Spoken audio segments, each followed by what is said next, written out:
धमका रहे हैं और मोदी जी चुप है। जो विपक्ष को एक शब्द नहीं बोलने देना चाहते कि कोई कुछ भी बोल दे उस पर मुकदमा दर्ज कर देते हैं, ईडी सीबीआई पहुंचा देते हैं। वो ट्रंप के लिए एक शब्द तक नहीं निकाल पा रहे। उसका कारण क्या है?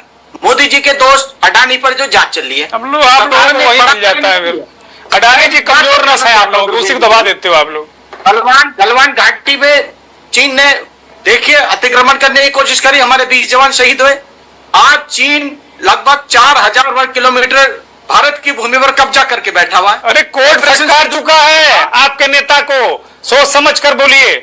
जस्टिस दीपांकर ने कहा कि पता नहीं कहां से आप लोग आंकड़े ले आते हैं, सपना होता है क्या? राहुल गांधी को फटकार चुका है, आप फिर बोल रहे हैं इस तरह बातें। बता रहे हैं दुर्गेंद्र जी, भाजपा के सांसद बता रहे हैं, खुद देश बता रहा है।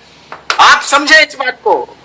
हम ये कहना चाहते हैं कि जो चीन अतिक्रमण कर रहा है भारत की भूमि पर, ऑपरेशन सिंदूर में भी देखने में आया कि चाइना की टेक्नोलॉजी का इस्तेमाल पाकिस्तान कर रहा है।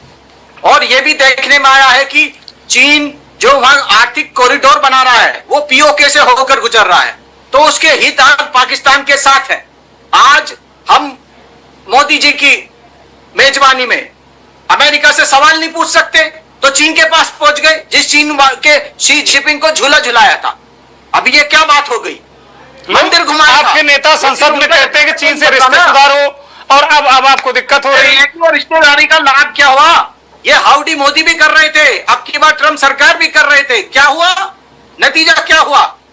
ऑपरेशन सिंदूर में जो विदेश नीति थी वो फेल हो गई, हमारी सेना जीत गई, लेकिन मोदी सरकार की जो विदेश नीति थी वो फेल हो गई। एक भी देश आकर क्यों खड़ा नहीं हुआ? आज कह रहे चीन जा रहा हूं, किस तरह खड़ा हो भाई? जाऊंगा। सरकार कह रही है किस तरह खड़ा हो? अभिमन्यु त्यागी खड़ा होना कैसे मानते हैं आप? अभिमन्यु त्यागी खड़ा होना कैसे मानते हैं आप? खड़ा होने का मतलब कि किसी ने विरोध नहीं किया, हमारा ऑपरेशन का किसी देश ने विरोध नहीं किया, ये खड़ा होना हुआ बतौर सरकार। पूछना चाहता हूं, देशवासी ये पूछना चाहते हैं कि अब आज चीन फिर जा रहे हैं, क्या होगा? आप अपना प्लान तो बताइए। एक भी बार सदन में नहीं बोल पाए आप, चीन की नाम तक नहीं ले पाते, शी जिनपिंग का, ट्रंप का नाम नहीं ले पाते। आप वहां करने क्या जा रहे हैं ये तो बता दीजिए ना। ये भी डिप्लोमेसी है महाराज, ये भी डिप्लोमेसी है। हमारा देश है, हमारे जो मैं क्योंकि गांव का रहने वाला हूं, हमारे भाई नौजवान शहीद हो रहे हैं। आप क्या दे रहे हो? अग्निवीर दे रहे हो? बहुत शर्मनाक बात है। सवाल तो पूछा जाएगा, बेशक अलग बात पर किसी को बुरा लगे। ठीक बात है, ठीक बात है। महेंद्र सिंह, अभिमन्यु त्यागी बहुत गुस्से में, वो कह रहे सवाल पूछा जाएगा। इनके नेता कहते हैं विदेश नीति फेल है, चीन और पाकिस्तान एक पेज पर हैं, एयरफोर्स आपस में शेयर कर रही। विदेश मंत्री कह रहे हैं कि भाई हमने तो बता ही दिया, आप हम खुद इस बात को कह रहे हैं